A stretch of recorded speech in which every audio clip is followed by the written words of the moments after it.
নমস্কার বন্ধুরা, সত্যানুসরণ এস চ্যানেলে আপনাদের সকলকে জানাই স্বাগত।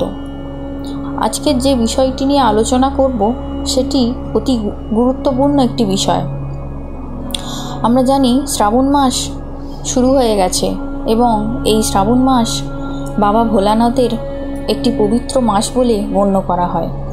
এই মাসে বন্ধুরা আপনারা এমন কোনো কাজ করবেন না যাতে বাবা ভোলানাথের রোষ আপনার ওপর পড়ে এবং আপনার সংসারের ওপর পড়তে পারে, সেই থেকে আপনারা দূরে থাকুন।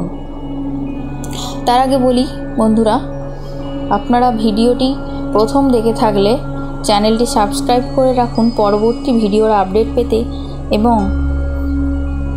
ভিডিওটি ভালো লাগলে লাইক, শেয়ার, কমেন্ট করতে ভুলবেন না।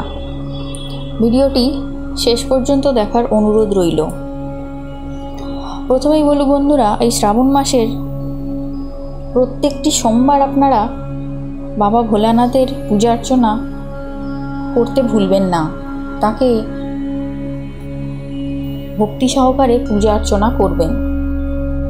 এই মাসে আপনারা অবশ্যই তাকে ফুল, বেলপাতা, গঙ্গা জল, ধূপ ধুনো দিয়ে ভালো করে পূজা করবেন এবং আপনাদের মনস্কামনা তাকে জানাবেন।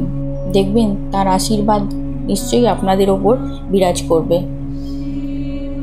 এরপর বলি, আপনারা এই মাসে অবশ্যই যখন সোমবার পালন করবেন অবশ্যই কিন্তু নিরামিষ আহার গ্রহণ করবেন।